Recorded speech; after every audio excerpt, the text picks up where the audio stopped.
If you're listening on Spotify, those are medals hanging from my neck. Ladies and gentlemen, children of all ages, boys and girls, welcome back to the No Bangers Sports Card Podcast, episode number 34.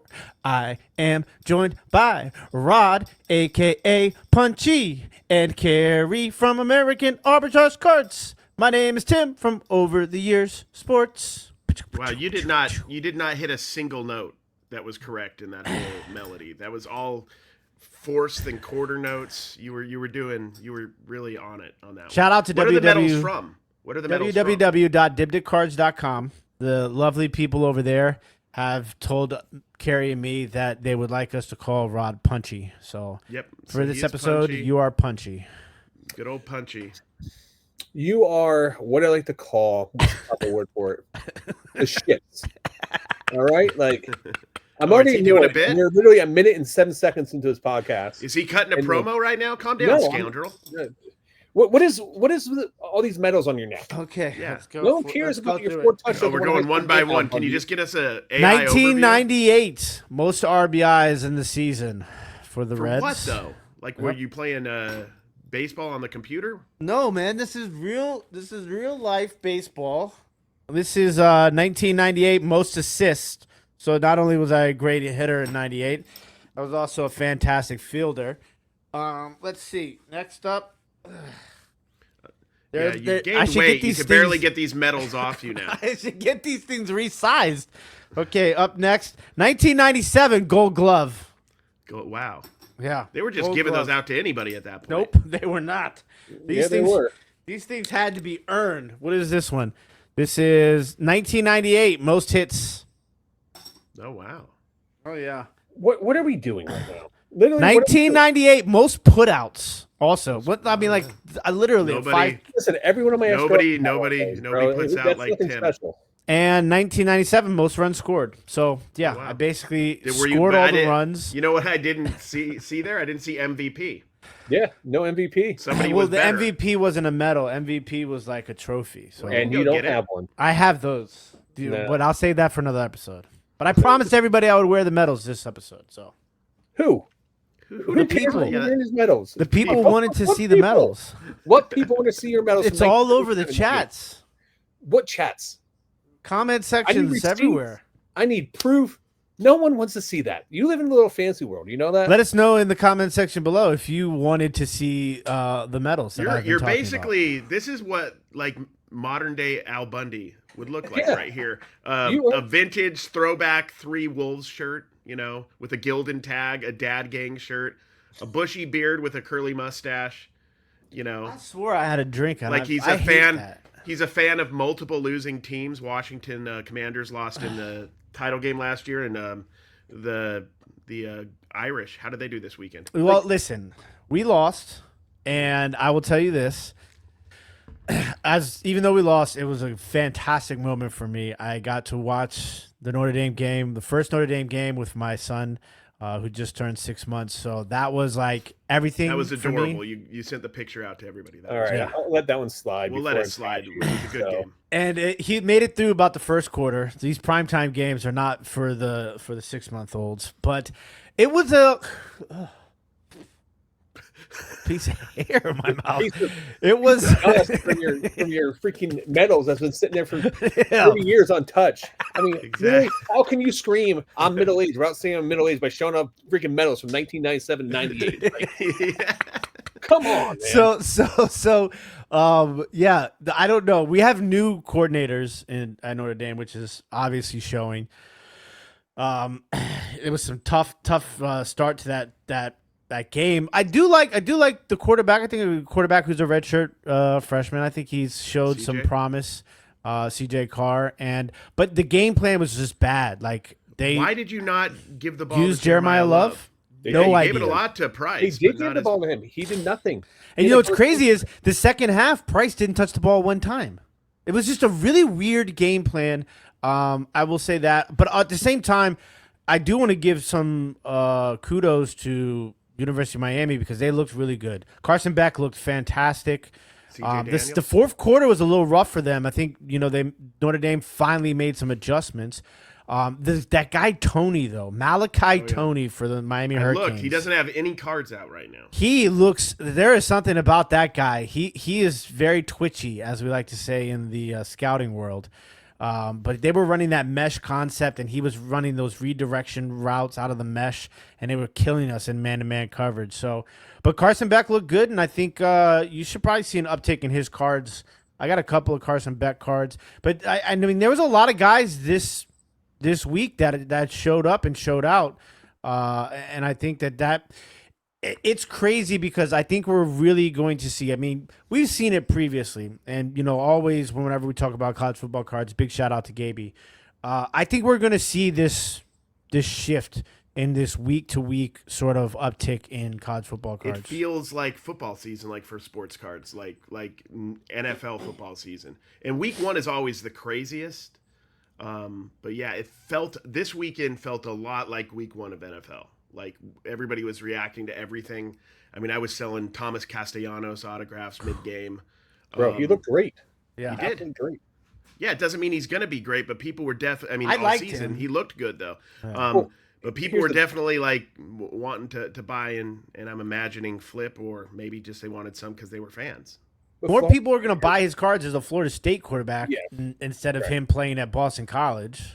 Well, Florida State has such a huge fan base. They were so bad the last year. Where does Boston College play? It's not Boston. Or is it in Boston? That's a dumb question. It's Boston, right? No, they play in Hawaii. I'm pretty sure. Well, no, I understand what you're saying. No, I was wondering if they were. Yeah, I was wondering if they were in a different part, but then I realized Boston was in their name. So yeah, but no, some we teams strike do that play from the like podcast. Ladies and gentlemen, this man has 3 degrees. If that doesn't show you what's wrong with our schooling system, I don't know what does. Look, geography's not one of the degrees though, so I will give you a break. Yeah, I don't have a degree in geography. I'd need 4 years of study to be able to understand this. So give me some time. Who else stood out to you though? Like, Arch Manning. Yeah. But not just him though, like Julian saying too. Like Patrick Mahomes played really well for Nebraska. He had like 2 touchdowns. I don't think he had an interception. It's funny. He looks just like a man. He's doing everything Patrick Mahomes does. Like I was watching TikToks on how he's like handing the ball off. Like it's getting allegedly weird at this point. Bro, I mean, if you're gonna mirror any player, like why not mirror one of probably the greatest QBs in the modern day right now? What's the dip like right now on Arch's stuff? That's a good question, man. I actually didn't look. So I will tell you, since I was running those breaks for score boxes. That's a good one to look at because you've been following those places. Yeah, because I've actually been following that religiously because we were running those breaks and they have those inserts for NIL cards in there. So he was the highest originally, and those things were going between, I would say, $350 and $400. So let's see where they are right now. Let's see here, score NIL. So actually didn't really touch it. 434, 375, 450, 395, 435. These are all from August 30th to current. So that is before the game. Yeah, but even there's one that sold on the 31st at 375, and one sold on the 31st at 450, and one sold actually today at 434. I mean, that's about the hardest humanly possible game Arch could have had coming out the gate as a first. Is that his first official start? Did he start last year? No, he started. He's had a couple of starts, I think. All right, hold on. Let me backtrack there. Game of the season. They were actually going from 350 to like 450 there, so they were actually went up about $50 when they got closer to the season. But it looks like it looks like they may have had a slight dip there, but they're 400, 450, 375, 434. I wouldn't say to necessarily go buy him. You guys can make your own choices on that of anybody, but I'm talking about somebody's particular. I wouldn't say necessarily go buy him, but you might want to check your Bowman U boxes if you have some stuff left over that you're waiting for the season to sell, and look at your West Virginia guys, because CJ Donaldson is the running back now for Ohio State, and he did really well. So, I mean, I sold some of his base Bowman first in my auction last night, so along with some other Ohio State guys, so. Ohio State always has such a strong following, though, when it comes to college cards. Ohio State, Georgia, Alabama, always do. Michigan, Ohio State always do extremely well. So, Jonah Coleman. Yeah, Washington. That's Gaby's talking about him all the time. Yeah, I mean, he went off. Do I have any Jonah Coleman cards? So it's going to be interesting to kind of see what happens here going forward. Now, I don't think we're going to see a huge spike or drop off with Julian Sane or Arch Manning right now. Well, I think saying stuff is probably going up because, and also you got to remember he doesn't have a lot of stuff. Yeah, but I mean, with that being said, though, it's they one played number 3. It wasn't like either of them had like a horrible game. No one had like an outstanding game where they just really stood out. They had a pretty average game, but Julian Sane was at least being able to control the ball. That was the biggest thing they were saying about him. So I would say they both look promising. They both look like they have a lot of potential. I guess it's just going to see how they adapt and change here going forward from here. Ooh. But I really think we're in the midst of like a college, and this is just my opinion, in the midst of like a college football card boom. Like I agree. With Bowman becoming more and more mainstream, it's bolstering up Leaf. It's bolstering up the prospecting. It feels more and more like it's going to be close to what baseball is with Bowman long term, like with people paying attention. Replace minor leagues with college football, and it'll be very, very similar, I think, week to week. So I got this super sick Dante Moore. Ooh, oh, that's from Keepsake. Yeah, number 9 of 25. He looked good for Oregon. I pulled up his numbers. I picked up a Luminance NIL auto of Dante at the card show this week. Nice. What'd you pay for it? I got it in an $80 lot. So, and it was like about $10 a card, but it was probably he was 18 of 23 for 213 yards and 3 touchdowns for Oregon. Out at UCLA. And UCLA's got their heir apparent. Nico sucked. Did not look good. Yeah, but who knows? Give it time. What about Aguilar from transferring over to Tennessee? He looked great. Appalachian State guy over in Tennessee, yeah. It's so funny because last year, like when people they'll pull his cards out of the product, like, he's one of the worst quarterbacks we could possibly get, compared to all the other bigger names in there. And then he's just killing it right now. So it just shows you the impact that the NIL, well, not NIL, but the impact that the NIL is the reason why they're moving from school to school so much, because they're getting paid. The portal, though, is huge. Like, it could literally change the whole projection of a prospect going forward. So I would say one nice thing card-wise, though, about like Castellanos is the colorway of Boston College is nearly identical to the colorway of Florida State. So you get like some of his even his Bowman U stuff is not aggressively Boston College. You just look at it at a glance, except for the logo in the corner. I mean, it doesn't look that much different than the Florida State uni. Especially Leaf, where there's, it's not licensed. It looks very similar. So I wonder how much of that factors into when people buy cards. Because like when it's Aguilar and he has a totally different, he doesn't have anything else yet except for that national stuff that came out in the Tennessee uniform. It's interesting. Well, he has stuff from Bowman U from last year. On it 2025 stuff started coming out too. So he might have some 2025 on it stuff too. Yeah, so going forward, I mean, how would you, especially because of NIL stuff, I mean, how would you guys recommend that people start organizing their cards, and when should they move on? Or, I mean, what play would you say going forward? Because like you said, we're coming to a boom right now. That means there's a lot of opportunity. How would you guys organize your cards going forward? I mean, I always organize. College is a little bit different. College football is a little bit different. So once they move on to the NFL, I like to take their college cards and put them with their NFL teams that they're currently on. That way it kind of makes it a little bit easier for me to navigate my cards of players that are in college currently. But that's a good question because it's not like I have a bunch of every team. And what am I going to do? Separate it by 365 teams, for Christ's sakes? You know what I'm saying? There's only 130, but like when it comes down to cards, technically there's only like 30 teams that have a lot of cards. So you have a lot of cards, like USF may have one player, Appalachian State may have one player. So you can literally have probably a box of like 20 different teams in it and then have one just miscellaneous row. Maybe I'll organize them by position. See, I think by team works best because then you have a lot of people that are just looking for specific teams, and then you can at least do like the top 20, 25 teams, like whoever's in the top 25 or whatever. I mean, Ohio State should be organized. You know what I mean? Michigan should be organized. Florida State. Because you can do miscellaneous. It's like what a lot of bargain boxes do. Sorry, I keep interrupting, but a lot of bargain boxes will do all the NFL teams and then just put all the college stuff in a row. Now, you could go way beyond that and just put the big teams and then put all the rest of the random college players just in a row. And maybe you could alphabetize it if you're that inclined. Or then moving by position or something like that, because it's a lot different. Like say like minor league baseball, you may have a player who's on 3, 4, 5 teams before it makes makes Major League Baseball. I switch. I constantly update that. I know you do. That's what I'm saying. But like with the NIL and football's a lot different, where a player can't switch 4 times teams just the fact that there's just too much to learn and there's too much in that position with the physical being such a physical sport. So I would say you may only have players switch teams once or twice at most, so it's not. This is coming from a former Tarleton's, what is it? Tarleton State player? Did you remember where we started talking about that?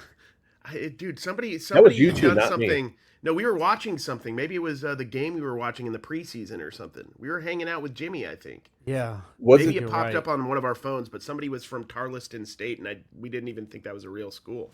Yeah, we thought that's where you played football at. Yeah. And then it turns out that they ended up beating – who did they beat again?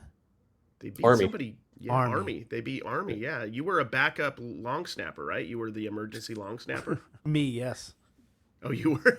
I was a long snapper. Yeah, bro. He has his trophy and his medal from 1972.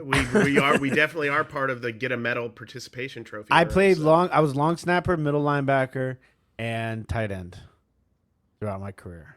So I never left the field. I played linebacker, and then I played fullback and tight end in high school, and then I played like strong safety linebacker in college. But yeah, I didn't actually like play because I got on there as like my freshman sophomore year, and then I transferred down to University of South Florida, and I moved completely different states. So I played lead in the senior play. I was Chino in West Side Story. Nice. Because I wasn't good enough. Actually, you could make that. Davis was a really good high school football team, and if you guys know Utah football, anybody listening, they let everybody on the team, but I was scared. I didn't want to get hit. Apparently, that's part of it. I like to take people's heads off. I was a wild. You got to have that mindset. I'm far too much of a wuss. All right. So, did you guys see the big drop that Topps is? So, when we're filming this on Tuesday, the 2nd. And Topps is doing a big drop today, which the drop already passed by the time that this comes out, but they're dropping SpongeBob. They sold out of blasters, and they are doing it's a 25th anniversary Topps Chrome SpongeBob. Now this kind of came out of nowhere. It just popped up. They just started advertising. I kind of like how Topps is kind of like keeping things in a DL, and then literally just pops up on their social media, and it's like, hey, we're doing a drop in 3 days. We should guess what's next. Like, what's the random thing they're going to pick? Well, next? that's my question to you guys is, so what are you guys' thoughts on the SpongeBob? They're charging $249.99 per retail box for a hobby box. Well, before we talk about SpongeBob, they were charging how much for Disney? $400 a box? That's asinine. No, dude, last year's Disney came out to like they were selling the secondary market for like $800 a box. I understand that, but what did they drop at last year? The first ever Disney 250 or 300, some in that ballpark. But they added a bunch of voice actors. So like the list of inserts for Disney this year is like through the roof, like Samuel Jackson. You can get Chris Pratt. They added like autographs though. So autographs of the real life. Just for the record, Rod is defending a $150 bump in the price because of voice actor autographs. Yeah, not just voice actors; they're doing real life actors as well. And thank goodness they're alive. The list is really good, man. Like it's an actually really good list in that. But yeah, I'm super stoked for the Ariel gold superfractor. Yeah, it's probably going to be real popular, to be honest with you. But no, of course it is. But still, it's stupid pricing. Let's be honest. Let's talk about the blaster boxes being moved up continually. Were they $40 for Disney as well? Disney's were $40 and $69. SpongeBob is $40. What is licensed football and basketball going to be? Are they going to push it up to $50? At one point, am I bowing out of opening anything? But here's the thing: is baseball started out at baseball this year was only $29.99. Chrome bumped to $39.99. But but that's how it always is. Flagship's always cheaper than Chrome. Yeah, I get that. But I mean, what they're Mega doing, boxes should be $50. Blasters should be $25. That should be the golden rule. Well, golden rule now is they're $29. Golden rule is it's going to continue to go up forever, probably, allegedly. So this year I had bought mega boxes of Contenders at $49.99. I bought Topps Signature at $59.99. Those are and I just bought Disney. I bought 2 cases of Disney mega boxes. They were $69.99 a mega box. Dude, it's like through the roof. But see, this is the thing, though, we're riding a very fine line now between, is it like, it's almost like they're pricing out retail to make you be like, okay, I'm going to buy hobbies. Because at $70 for a mega box, that's a good point. Are you really getting anywhere? Like, let's not even say like to flipping. Make a medal for you for that comment right now, I would do it and I would send it to you so you could wear it. Because what are you really getting at $70 for a mega box? So I will say, I think the mega boxes come with 15 packs of cards, which is of what? Of what? 30? So 15 packs. How many cards per pack? Probably 4 cards per pack. Some people like cards. Yes, I understand that. But if you like cards, are you going to buy a mega box for $70? Yes, hell no. When I can go buy Ariel and what's the octopus's name from Little Mermaid? If you just want to open cards and you don't care about, and we all care about flipping cards, me the most probably of all of us, but like, if you're just like wanting Disney cards to open with your family, yeah, you want more packs, right? Theoretically, you just want to have more fun. But then you could also just buy. I don't want them to be 70. I want them to be $20 tops for a mega box and $5 for a blaster. I think the thing that Tim, you're missing out on, you're thinking in the sports realm, like how much boxes should be and how much they have been with players and everything else. When you move to the entertainment aspect, it's a whole different world where but entertainment cards were always cheaper than sports cards. Why should they be? Simba, they were. If you say because they didn't have autographs, they didn't do all the other stuff in them. Now they're expanding out to bring in a lot of like big stars and stuff like that to it. Rod, if you say Simba can't tear an ACL, you're off the podcast. If you say that as a reason, I'm so tired of people saying inanimate characters and cartoons don't get hurt, so they're going to be valuable. So it's funny that you brought that up because I was thinking about the other day because I was like, Cary, we're going to talk about this on here, and Cary's going to bring that up and he's going to say that, and then I started thinking, I'm predictable if anything. But when you come to like actors, you know what? You're like, oh, like King the Conqueror. Well, he got arrested for allegedly beating his girlfriend, and then he literally was right. When we're dealing with actors, there actually is that. Yeah. So you do have that. So that's a whole nother level. I guess people don't even think about. And I'm trying to think who else. Oh, like the actor of Black Panther. Like he got cancer and passed away. Unfortunately, you know what I mean. Like so, like that changed the whole dynamic of that. So see, this is the thing: is that I want to get involved.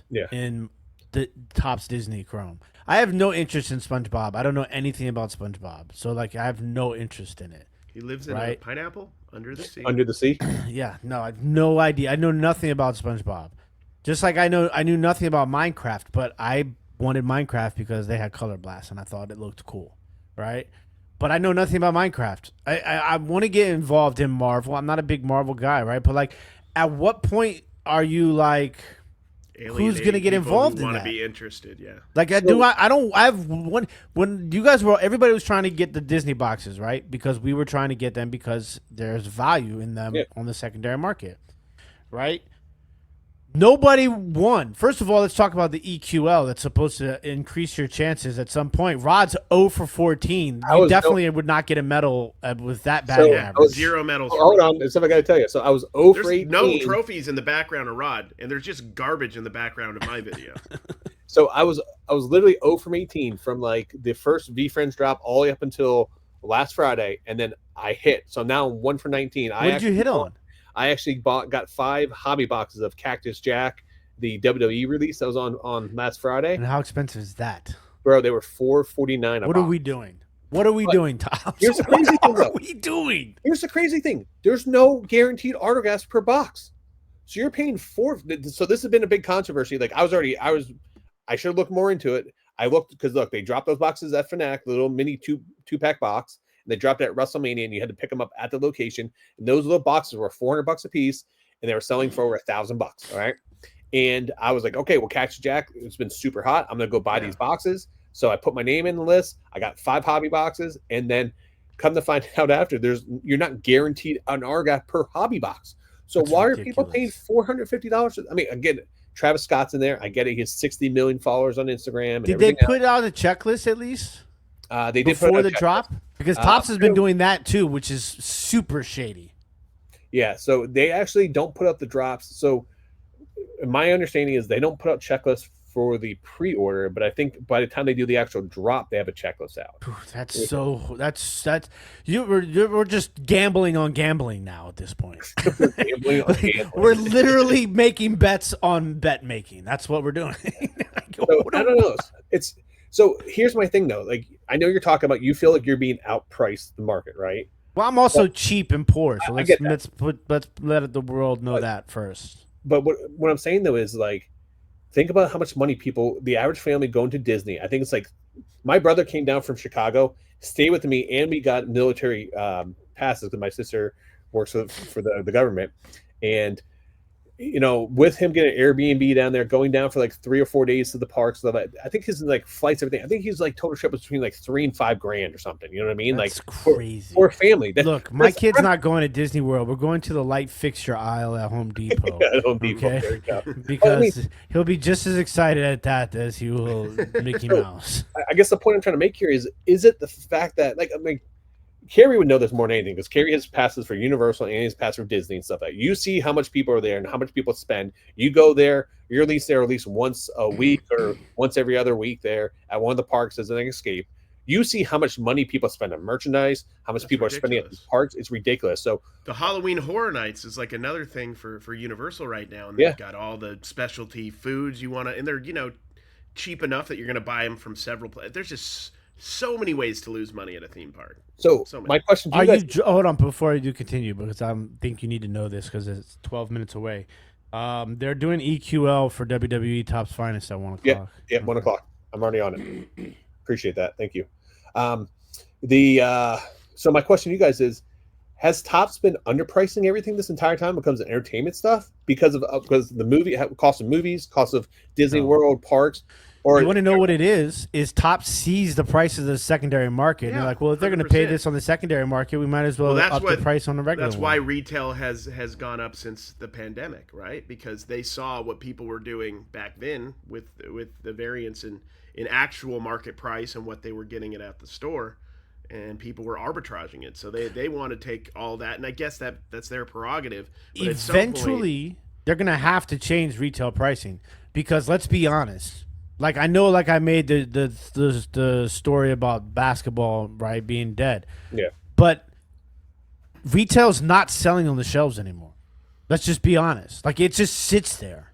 Yeah, that's another thing. Like, nowadays, they're losing money without Zion or whatever hype was going on. It's sitting on the shelf. Nobody's willing to pay that extra amount. There's so much sitting on the shelf in general, except for a couple of the hot products as they come out.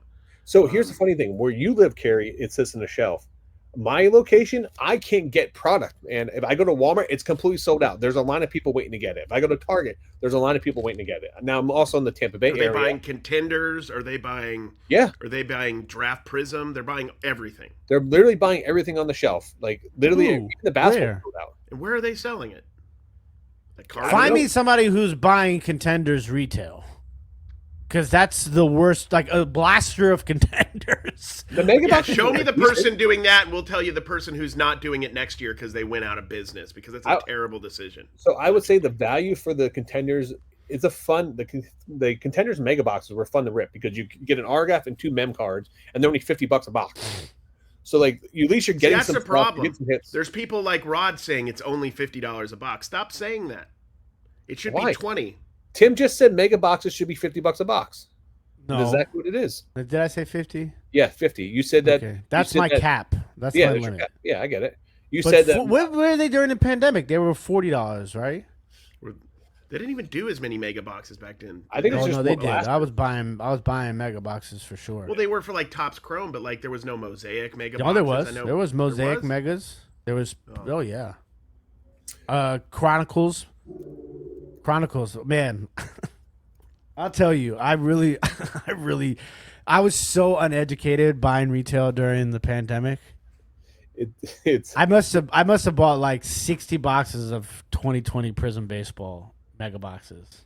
You just didn't know. Horrible decision. But it's funny is everybody goes to that pattern where you just go and you buy whatever's there, or that you just start buying the cheap stuff, and you're like, oh, I'm not gonna hit anything in the cheap stuff, and then you work your way up to like, all right, I'll buy some like mid-level stuff, and then you smarten up, and then you just Here's start my hot take about retail or just Chronicles. Like, if you're just a pure collector, it's one of the funnest things to open. Chronicles. Yeah, absolutely. Just the sheer amount of different types of cards you get in there. People always ask me, like, not always, but oftentimes on like Instagram, they'll DM me like, what should I buy? You know, and I think it's usually like they're trying to say, what should I buy to flip, right? You know, because they want to know the future. Everybody thinks they know or want to know the future of cards.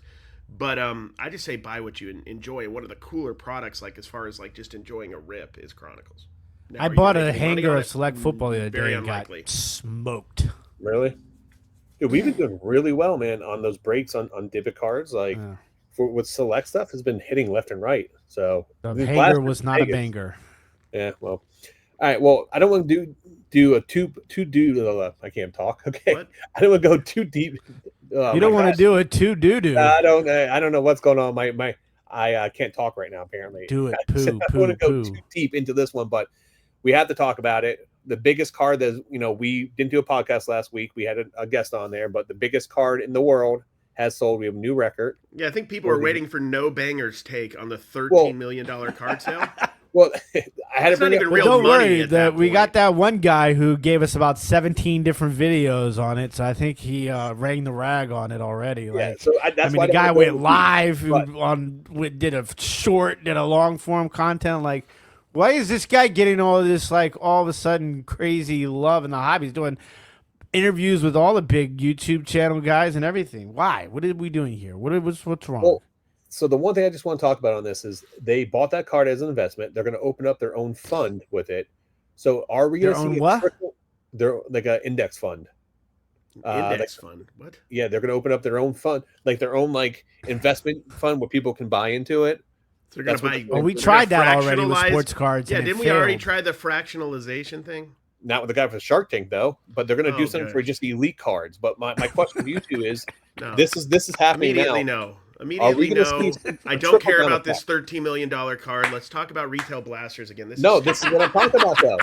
That's the whole point I'm getting at is this going to have a trickle down effect, which is going to get all the way down to our level? No, you don't. No, the $13 million sale, Rod, is not going to have a trickle down effect to us in the bargain boxes. No, not bargain boxes, but we just talked about how retail is going through the roof. So are we going to start seeing retail start increasing and other things like this? Yeah, but I don't think it's because of a $13 million card sale. No. Yeah, this isn't Jeff Wilsonomics over here. Yeah, we're not. This is.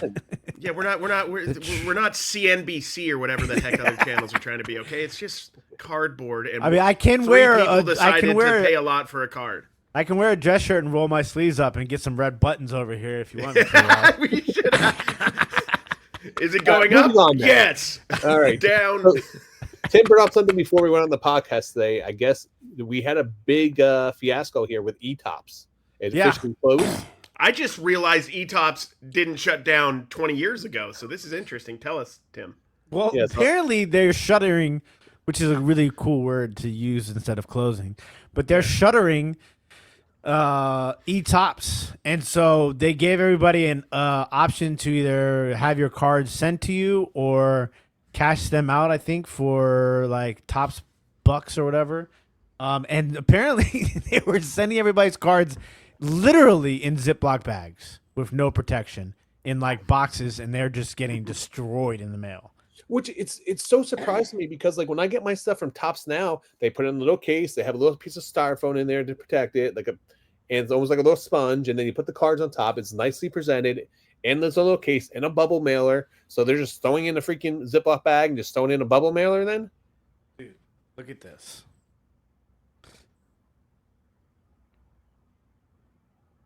Oh, wow. That's what it came in. Just like that. Not even sleeves on the cards, bro. Look at that. Wow. Dang. Just in a Ziploc bag. That's a little strange. Was it a bubble mailer? Was it in a box? Like... Yeah, I mean they were in boxes too. Like people, it was all over Twitter. Like people were like showing them where like they literally just like threw it like in an oversized box and stuff like that. Like I'm sure if you just type in E-Tops shipping in the search bar, and people are not happy. Yeah, and like their Topps is not like giving anybody like any sort of reimbursement for your damaged cards that they shipped, and some people won't even like. So apparently, 2,604 cards they can fulfill over $5,000 ship. Oh, and that's the other thing too. They're charging people like $30 to ship their cards. That's, so, by the way, I know we gave Panini a lot of crap early on about their shipping, but Jesus Christ, why? Yeah, I Somebody hate paid that, man. $30 Getting points and then having to pay shipping to get an autograph. Yeah, I've had like Panini points forever because now that I live even further out into the country, it's like it was like an extra $10 to ship to me as well. So it's like, and also it's like, why would you? If you're gonna charge people, I've said like if you're gonna charge me all that extra money for shipping, like look at how this person shipped their cards. Sorry, shout out to all the Spotifyers. just in a box, right? Like just in a box, wrapped in the bubble wrap like this. That's ridiculous.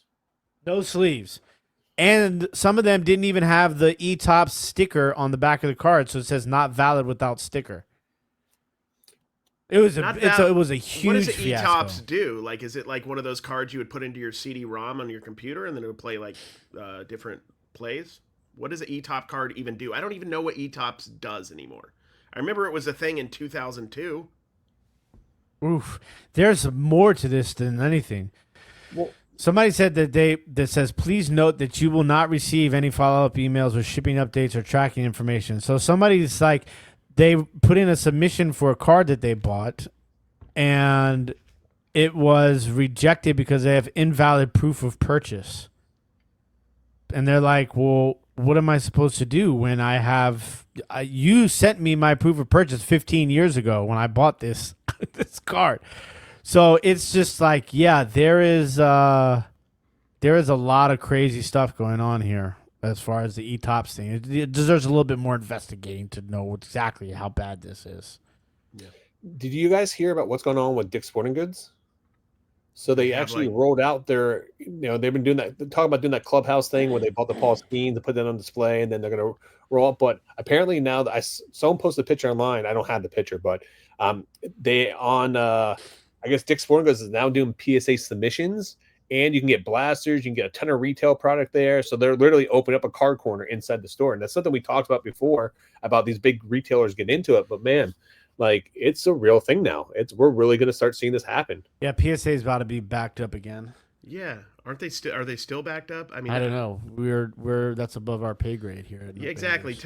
I will start doing PSA once they have turnaround times exactly the days they say it's going to be. So if you're paying for this and it says 30 to 60 days, you get it in 60 days. I would start considering that one, but I hate sending it. I would hate sending it out and having no clue when it's coming back.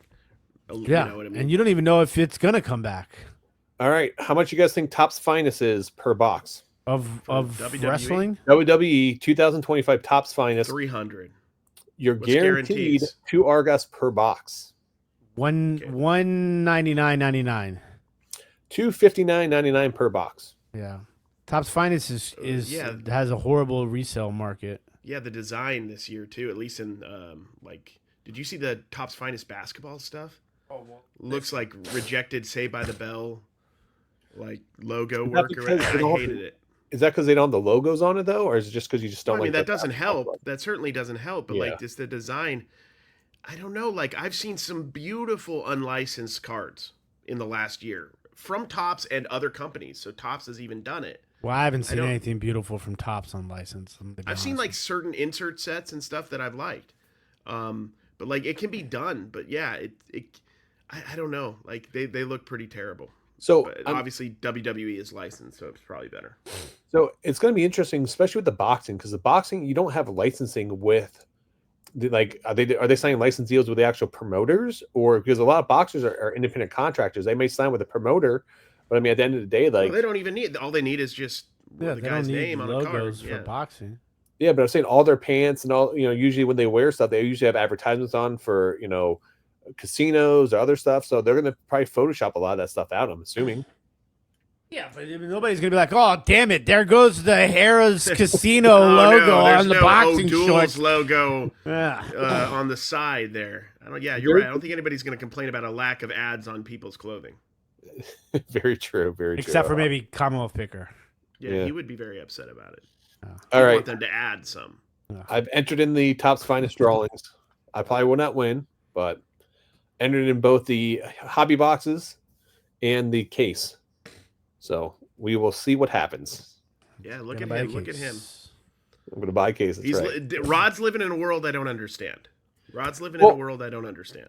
So let's talk about a world you don't understand. And this one's very intriguing to me because I posted a video from the National when I was going to Wildcard. And Wildcard had this crazy display where they had all this like Halloween cards and everything else. And they had all these big images on the wall. And there's a guy who I'm friends with, and he commented on my video about how he would not buy from that company because everything they produce was done through AI, not using actual artists to produce it. And he works in the comic book world. He goes and sets up a comic book conventions. And recently, one of the comic book conventions actually posted up a picture. Let me see if I can share this real fast. Share the photo here.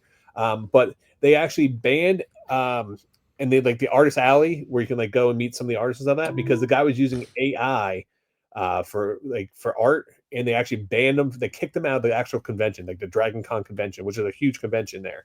So my question to you guys is Dragon Con? So it's like all dragons? There's not. By the way, dragons are real, dinosaurs are not. Yeah. Okay. I was watching Game of Thrones the other day, and they're very real. Totally believe in dragons. I've seen a couple of dragons. Let's see if I can open this up. So look, there it is. Vendor removed for selling AI art by humans. So they actually kicked them out of the convention. So does it bother you that we don't have artists actually producing football cards or baseball cards? Or is that a big thing for either? Well, let me say this first. First and foremost, as somebody who's, well versed in the art world, right? Like how many medals? How many medals in art do you have? I am a big art guy, okay? I understand people's being upset about that, right? Yeah.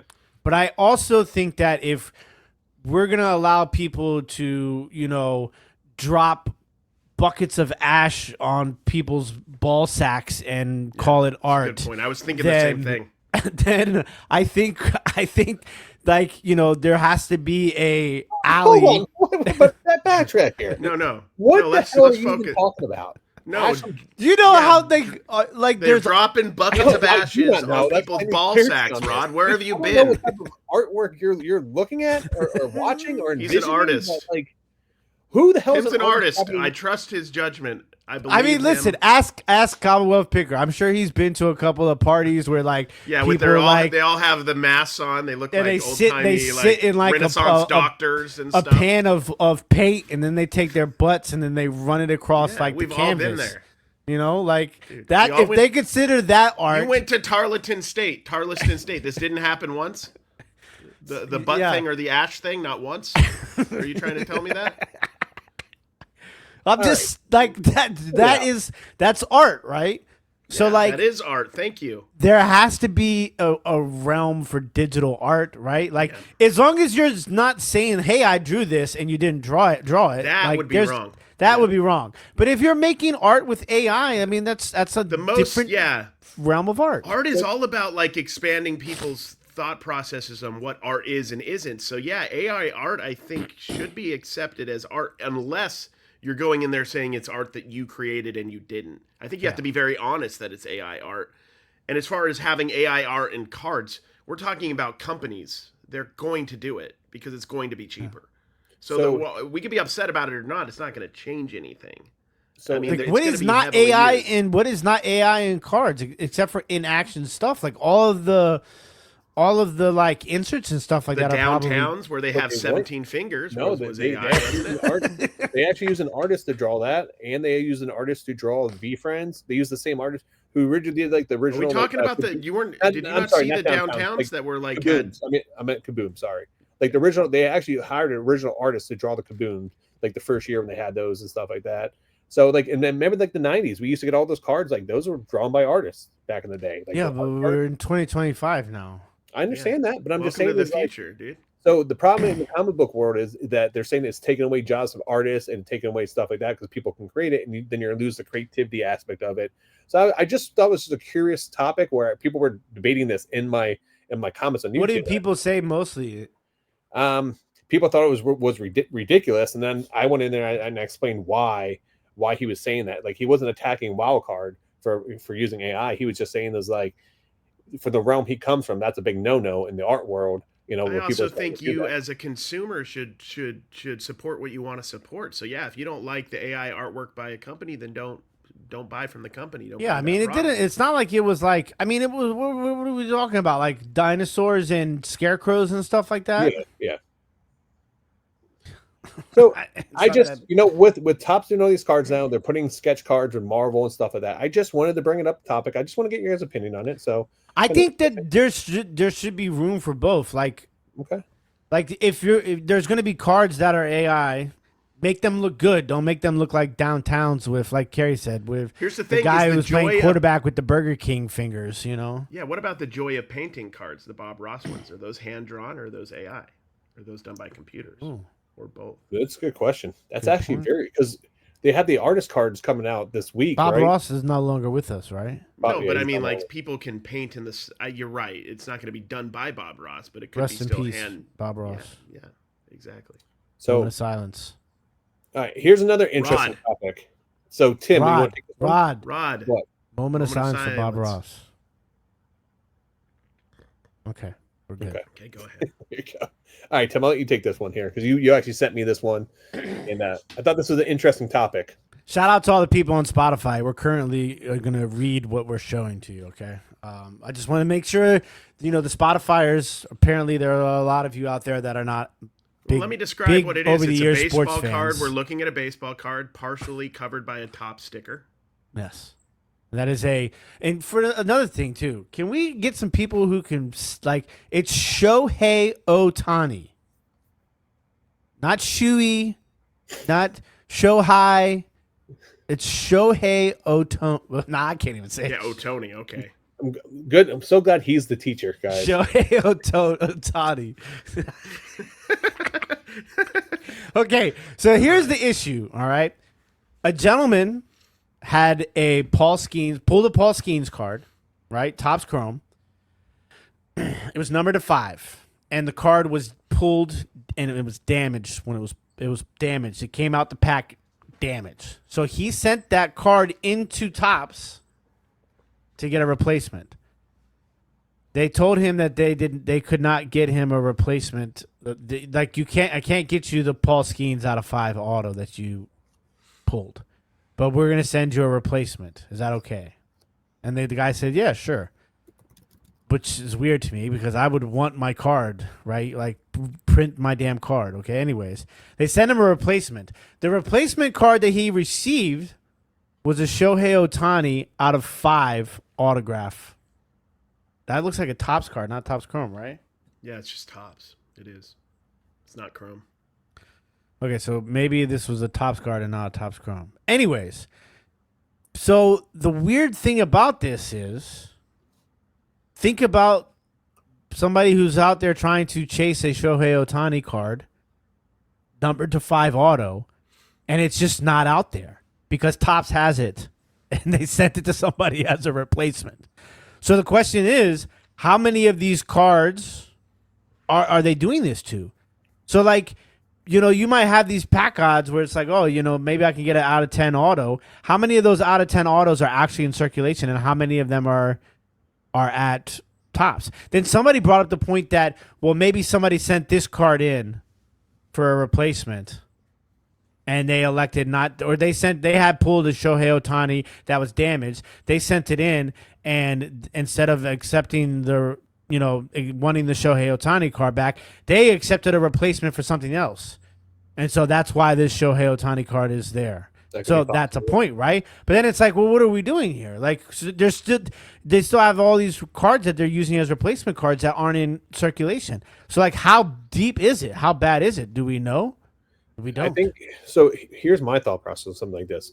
One is it's an unnecessary evil. They have to do that. They have to have replacement cards, stuff like that. So why doesn't Topps release their own subset or something like that, was just for replacement cards, or maybe Well, never.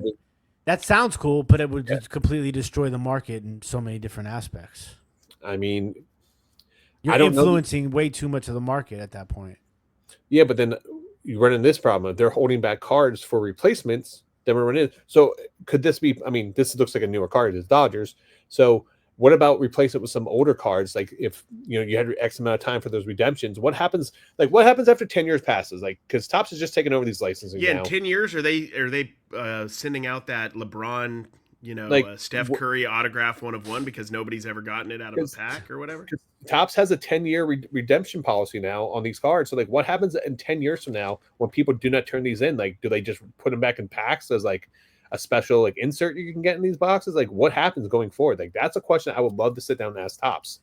Yeah. I mean, what do you guys think they'll do with those cards? I mean, I'm sure they probably just have like boxes of stuff like that. You know what I'm saying? What do they do with them then? Like once the redemption, they send them as replacement cards for people who send in a damaged card of like some rando guy that nobody cares about, right? Like, so they're like, well, we're not gonna.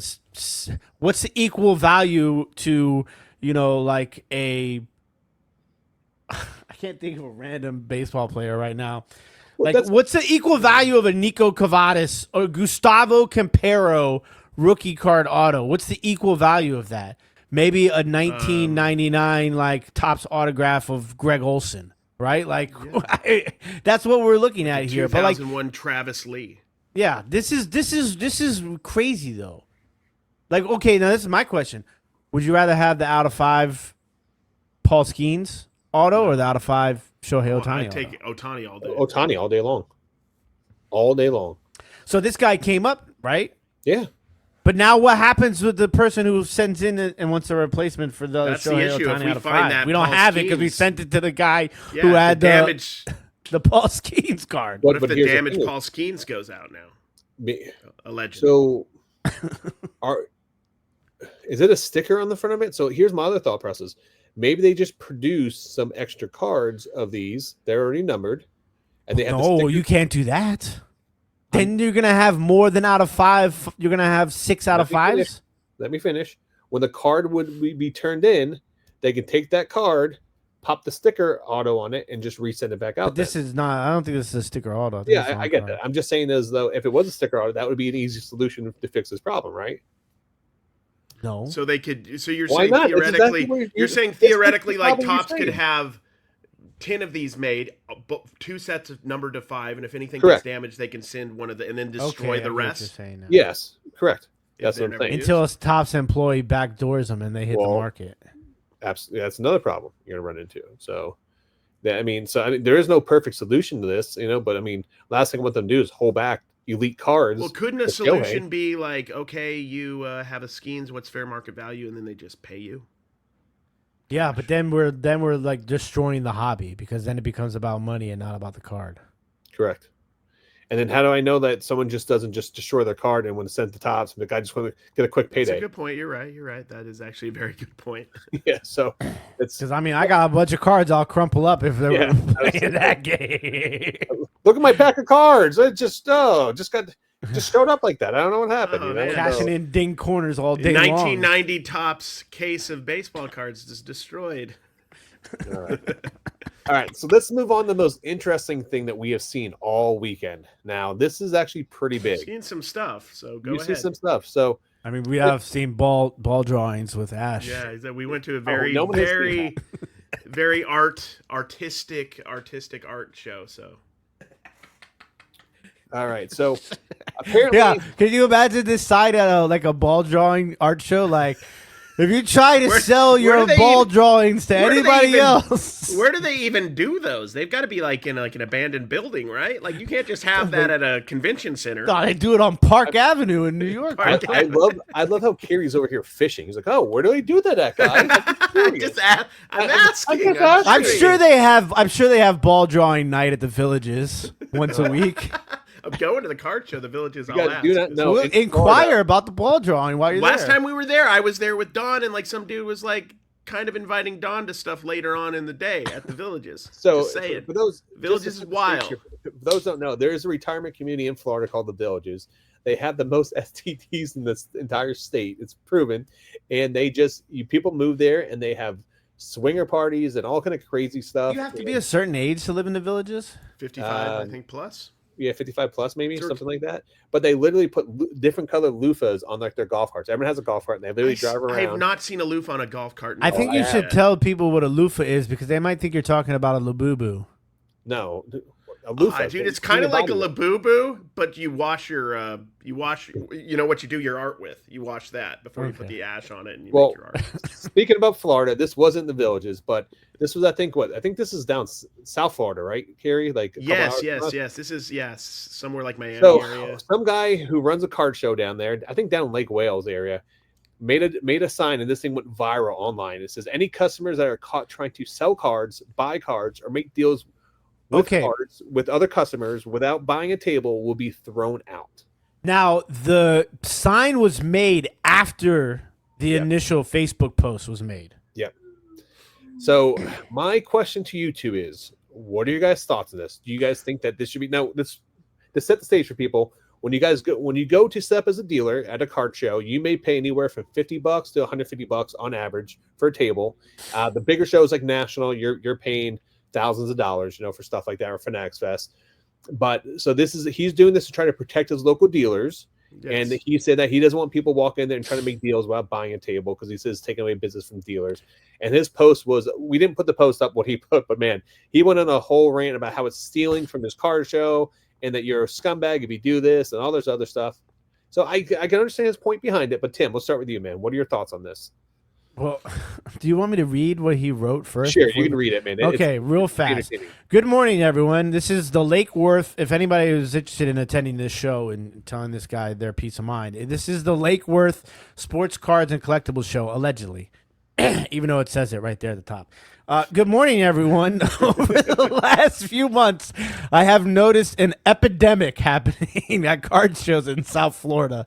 This guy is super dramatic, by the way. Yeah. Okay, so it's an epidemic happening at card shows in South Florida. It seems that a lot of people, not just kids, feel that they can walk into a card show with a box of cards, find another customer, and go up front and make deals without buying a table. I actually caught two guys buying and selling cards in the bathroom. I do not give a bleep how you reword it or explain it. When you come into a card show as a customer and think you can buy and sell to other customers, that is bleeping stealing. All caps, by the way, with like 17 exclamation points. That is all it is. Pieces of crap that want to win the lottery without buying a ticket. That's a horrible analogy.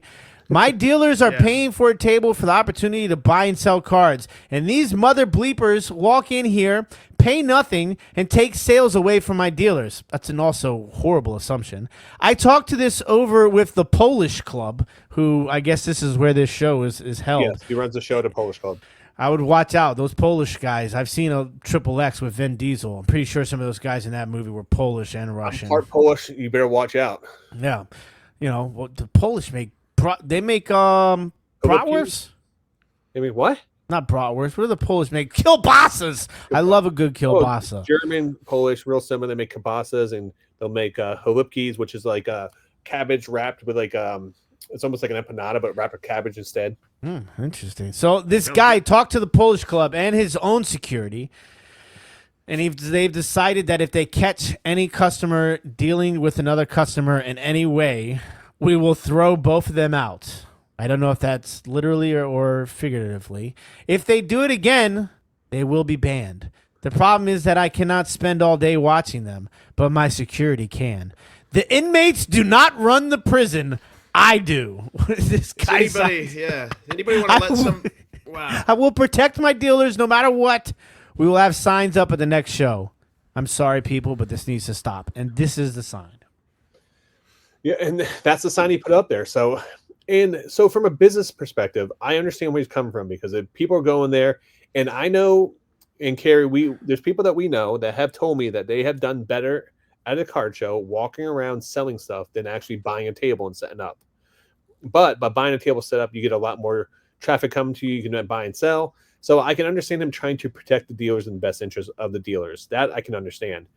But yet, I think the point he's missing is like, people might go to card shows, try to sell cards, and the dealer's only buying downtowns or buying kabooms or other stuff. Yeah, what happened when you guys were trying to sell pretty legitimate cards at the National? Yeah, and we got interest. You know, we got shunned like we were trying to sell 1990. I feel like they're trying to. I think I did the analogy with you guys that they're trying to plug like a dam with like a soggy baseball card. It's irrelevant, or they're trying to like stop a speeding train with like a lasso. It's just not. It's not 2005. There's so many places that these people, including locally, so many card shows, especially in Florida, where people can go buy and sell. I think you're just trying. You could be annoyed by it. I understand as a business, but it's just how things are done nowadays. It's the culture.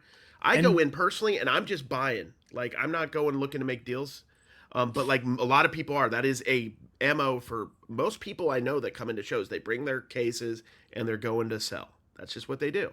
It's the stupidest thing in the world. Let's just call it what it is. It makes complete zero logical sense what this guy is saying, putting this sign up. No, it makes logical. It makes sense. How does it make sense, Rod? It makes as much. He's trying to protect the dealers. Bullshit. I call bullshit. Protect the dealers from what? Here's the thing. Dealers don't. I'm also tired about this too. That dealers deserve to get certain deals because they buy a table. It's just the market. Everybody can get a deal everywhere. You don't need to buy a table to get a special deal or get a special price. Just because you have a table doesn't mean you could buy it 80 and flip it 90. You could buy it 80 if you find somebody who's willing to buy it 80. If every table is sold out at the show, right? There's no more space for tables, right? Mm-hmm. So it's not like this guy can make any more money because all the tables are sold out. Right? If your dealers are bringing, if you're letting crappy card show dealers pay you money, you're not looking at their inventory. You don't care. You just want the money so you can give the Polish mafia their cut and you can pocket the rest. Right? I'm gonna say allegedly there for Tim. Okay. Allegedly. But like, what if the dealers are not selling cards? Then maybe they should bring better cards. Or bring a better variety, right? We're not talking about their inventory, but we're talking about the promoter. The cash not going to them, but going to people who don't pay anything is the problem. They're making deals amongst each other. The promoter has a responsibility to make sure there's people coming in, they're spending money because they are the promoted event, and the dealers are his customers. So he's providing a service to them. So if he's not fulfilling his thing and he's seeing people come in there and not paying for a spot and making money in there, I can see where that draws the line. But on the reverse side of the thing, hold on. People are going there. Like I've gone to card shows where if I sold my card, I'm going to take that money and actually reinvest it back in the dealer's tables and buy other products. So there's that argument as well. But go ahead, you were saying. How many people do you think he's going to lose coming to their shows now with this? If he's so concerned about protecting his dealers. So I think the key thing when I did research on this, it said that his show is free, if I'm not mistaken. Okay. So people aren't paying. So why not charge an entry fee and then allow people to do that? Yeah, you could do that too. But if you want to charge an entry fee, that's fine. But like, you're not protecting the dealer. At what point does on this sign or in that rant that he wrote, does he say anything about his dealers? Here's the thing too. Not once. If anybody is bringing cards, in the thing you just read, it said dealers. He said he's trying to protect. Yeah, he said dealers. I think. But if you're bringing in cards, right, to sell as somebody off, just coming into the show that doesn't have a table, don't you think they're going to the tables? Are they only selling to other customers because they're not getting a fair offer from the tables? So he's saying to protect the fact that they can get a certain percentage. But why are they doing it? How is he how are people? He does mention something about dealers. How is that taking sales away from dealers? So I'll give you an example. Me and Cary were in the Tampa Bay show. We were at a dealer table, and some guy was going up to try to sell cards to the dealer, and he actually turned to Cary and said, "Hey, you want to take a look at my thing?" Cary's like, "Oh yeah, take a look."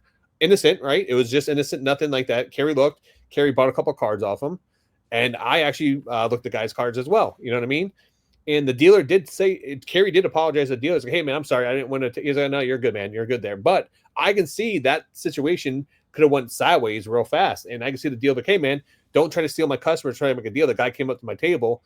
Even though Cary was just an innocent bystander at that time, someone came up to him while Cary was staying at the table, digging through a value box, and asked him to look through his box and want to see if he would buy his cards. Okay, this is my next thing. it's not like people are like, it's not like they're scalping tickets outside the stadium, right? Like, it's not like they're standing in front of the dealer's table and like, hey, don't look at his cards. I got you. Come over here and meet me in the bathroom, Yeah, right? these customers are probably friends. They probably know each other. Yeah. They've probably done deals outside of the show before. I mean, And number two, this is part of a card show. There's no denying that, debating that fact, right? There's trade nights. If you're gonna allow dealers, right? If you're so concerned about your dealers, right? If you're gonna allow dealers at these card shows to pay for a spot to not sell cards but to only buy cards, you can't complain to me about people trying to sell and buy cards outside of that. Because now you're taking away a spot, and I've been vocal about this for a while. You're taking away a spot for somebody to sell cards for a dealer to set up to buy cards, right?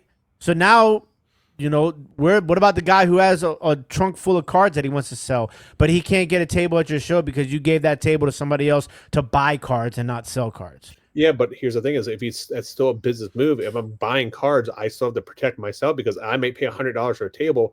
I'm buying cards now at a profit. I have to buy those cards to make a profit and cover my $100 expense. So if he's either way, he's still a customer of the promoter at the time. So he still has a responsibility as a promoter. You would have a responsibility to make sure that your buyers and sellers, even your if responsibility as a promoter, is to bring people into the show. That's it. Get people into the show. That's it. You think That's these your only people job. trading and selling amongst each other? Do you think these people selling and trading amongst each other aren't going and spending a lot of that cash back with the dealers afterwards? It might even increase the amount of cash that's being spent theoretically in the show. Yeah, I mean, for me personally, it's the stupidest thing I've seen in a long time. Well, think about it. The National. Is there any issue with the National doing this? The biggest card show in the world. None. It's not like they may internally, we don't know, allegedly, they might not love it, but I think people realize that's just part of it. It's way worse to try to stop it. And how would you enforce it? They're going to have security throwing people out of this show. You better believe people are going to be filming that with their phones. Is that good publicity for anybody or for the show? I mean, yeah, it definitely didn't go the way that this guy thought it was going to go. Let's be honest. I mean, first off, his press release that he posted on Facebook was horrible. I mean, he could put that in ChatGPT. It was not very professional. He could have made that so much more professional. But like when me and Cary were at a show in Florida here, where literally some guy came up to me. He's like, he goes, "Hey," he goes, "I have a bunch of cards. Are you interested in buying?" I said, "Sure." He goes, "Okay." So he walked outside. So I thought we're gonna walk outside his truck and go through this stuff. And he's like, "Oh, it's too hot in here. Let's walk inside." So we walked back inside, and he literally put his table. He literally got up front, opened up his cards on the table, and we went through. And I offered him, I think, like $1,200, and then we ended up not coming to a deal. But then he walked inside, and the first dealer table he went to, he ended up selling all those cards, and then paid the dealer an extra $1,000 for a trade for all his cards and $1,000 cash for this, like the LeBron James card. But if I would have purchased those cards from that guy, he may have not spent that money at the show, or maybe he still would have spent that money at the show. I don't know. You know what I mean? But I can see to a point, I can see that taking away potential business from other people there. So it just seems like an old school mentality to me. Yeah, I agree with you. Somebody it'd be like going up to a dealer and then they're like, let me check the comps, and they're pulling out a Beckett, and then they're looking on the Beckett, because I think Beckett is still produced at least annually or something, and they're getting prices that way. I mean, it's not dynamic. It's not the reality of what the market is right now. They're wasting energy, and obviously the guy's upset about it. I think he's wasting time and energy. Maybe because one or two dealers. Here's the thing: if those two dealers don't like it, they'll leave, and I guarantee he could replace them like that with new dealers who understand what's going on. Do you think that it's the dealers, or do you think it's him? That's a good question. There's dealers in every show I'm going to right now is packed with dealers, and this is happening at every show. People are bringing cards and selling amongst each other, and they're still showing up at the shows selling their cards. So I don't think it's that big of a deal to the dealers in general. That's a good question. I mean, is it the dealers or is it not the dealers? Like that. I mean, is it just him just being, hey, this has been an issue, we need to get rid of it? Like, I don't know the answer to that one.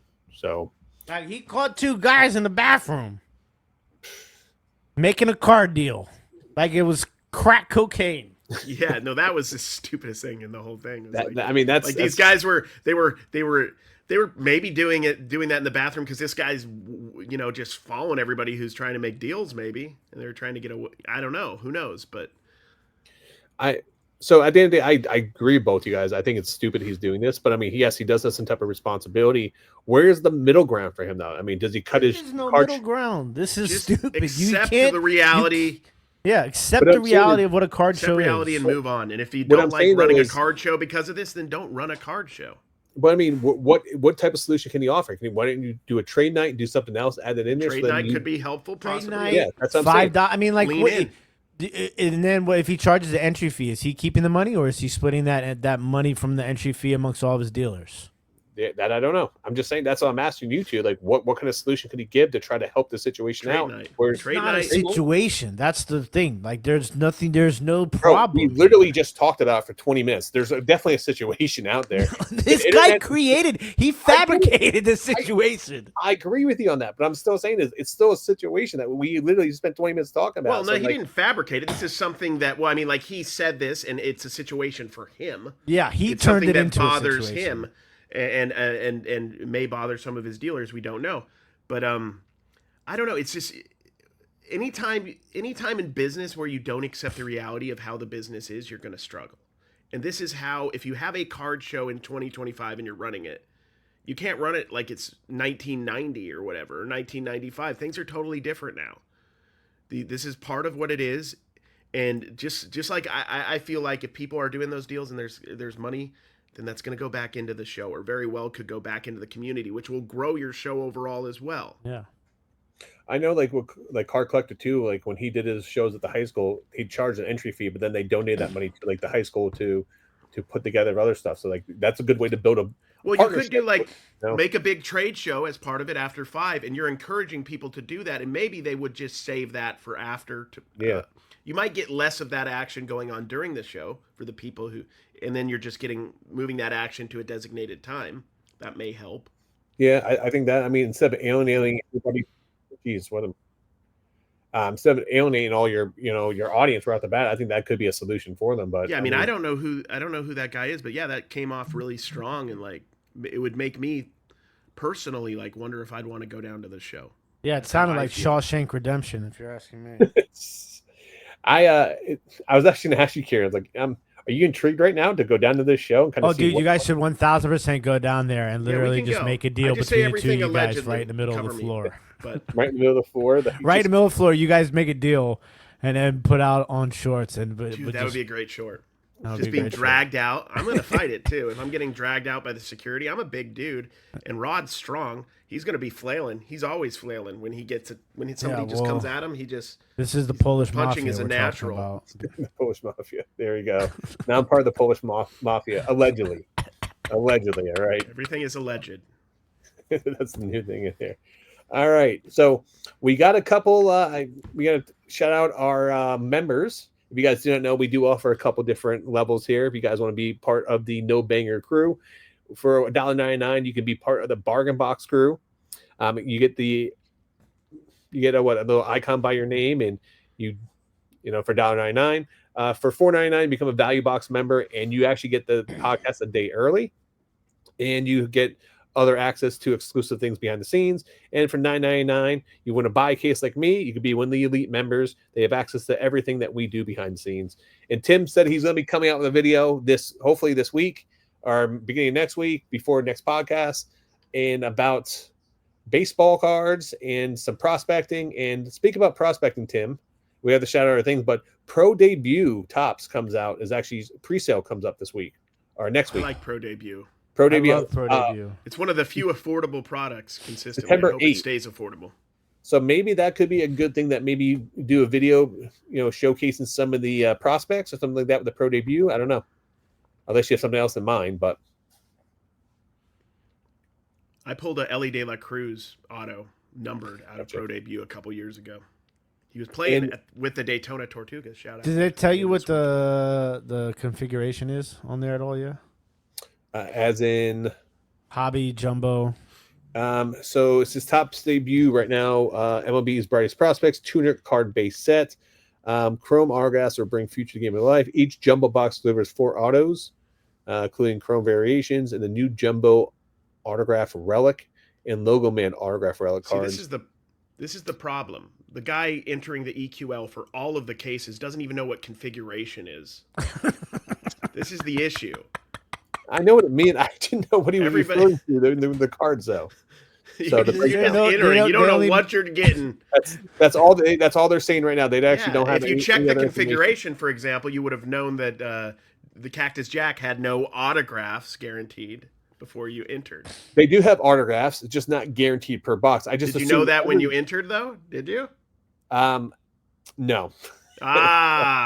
Configuration, Every other freaking release this year, you got guaranteed autographs with the Chrome. So I just assumed, and I know when you assume, make an ass of you and me. I get that. No, you're making an ass out of me. You're making one out of yourself, buddy. I am entering no case lotteries myself. All right, Tim, give us our members. We need to shout your members real fast. Okay, big shout out Frank the Tank. Tank, that's one of them. Big shout out my guy Dusty Box Treasures. Dusty Box Treasures. All right. Ginger King Card Kingdom, who's got some new coasters about to drop. Yeah. Guys, buy a case of those. Go give him a follow, guys. Ginger King Cards on YouTube. He only needs like 4 or 5 more follows so that he can start streaming his shows live. So please go give him a follow right now. Coaster drop. We got 3 more to go, guys. 3 more. Can we do a coaster drop? Yeah, we should. I mean, listen, Rod is in charge of merch, so we're still waiting for stickers and coasters. We need to finish our members so that we can do anything. We need more members. Join members. If you guys join the members, I'm going to put out a video because I've been killing it on the prospecting game. I'm going to put out a video for y'all. Big shout out to Lodi. Lodi is one of them. Jordan Big Brown, shout out to Todd Carto. There we go. That's all the members. Look you at got you. them, my friend. You got them. So, well, with that being said, last week we did tell people if they did give us hashtag Leaf. Oh, before you do this. Okay. Everybody in the comments tell Cary that we need him to start using his powers to make shorts so we can grow this audience. So everybody tell Cary we need shorts, clips, right. Clip it. Clips. Like, can you imagine the ball ash clip? That would go crazy. That was People great. would love that. Have you seen Trash to Cash with Dave going crazy with all the clips? Like, we're getting like 10 or 15 shorts a day on Trash to Cash. We don't need that. Like, we just need a few. You just want the ball one. Mostly. I want the cream of the crop. Okay, that was a weird word to use, but okay. Also, a lot of people have been asking us about No Bangers and Dibdit Cards fantasy football. I just today opened up the the No Bangers and Dibdit Cards fantasy contest chat channel on dibditcards.com, where I will be providing you a link. Every week we will have a new contest, so you build a new roster every week. And so I'll have Rod put that link to the Dibdit Cards chat room or the fantasy contest. So week 1 is this Sunday. So we were going to have week 1. Top 3 people will win prizes based upon how many people enter. So that is coming. Hopefully you guys are excited about that. And it'll be fun every week for the rest of the year on into the playoffs. You'll have an opportunity to play against your favorite members of the No Banger Sports Card Podcast and Dibdit Cards people. And you guys have shows tonight? I do have a show tonight. No, yes, we have a show tonight. Cary and I have a show tonight, Wednesday 7 night. p.m. It's going to get crazy up in there. Yeah, crazy. And you're doing Score and Elite? No, I'm doing Elite Break tonight for... We're doing 4 blasters and 2 value packs. So you guys can go bid on those right now. Everything starts at $1. You just click on the Picking and Punching live show. Everything's in there that you guys go on there and start to It'll be a fun night, guys. Come join us. We'll be selling some singles, and then Rod Dan Demand is back too. Bring the house down with some breaks. 6:00 p.m. before me and Cary. Dan and Demand. Yeah. Go show Check Dan out Dan some and love. Demand too. Yeah, Dan's the man. Dan and Dan's in Demand. demand. Man. Every Wednesday, I love it on there. Yeah, I mean that's a time where we're trying to build up. So I mean, Wednesday's a good time if you are a seller or want to be a seller on Dibdit Cards. You know, that would be a good time to set up singles or. And I'll tell you guys, if you're listening this far in, which maybe 20 of you, hopefully. Yeah. You should be buying on dibditcards.com. There's been some awesome Chipper Jones, Derek Jeter lots, being cards, singles, auctions that are going down. Somebody sort of crazy Bo Nix number to 10. There are so many opportunities for you guys to buy cards, whether it's static listings, auctions, live sales, constantly going on dibditcards.com. Make sure you guys go check that out.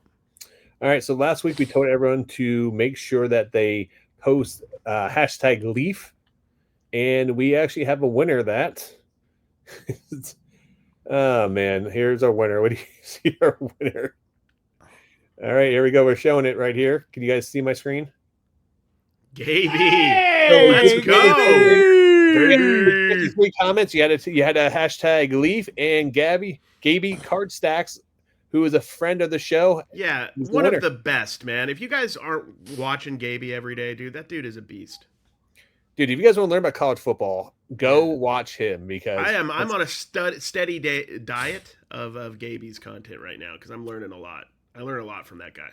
Yeah, so Gaby, please send me a message on IG, and I think I may even have your address. But you want a blaster of 2025 Leaf? We'll send it over to you.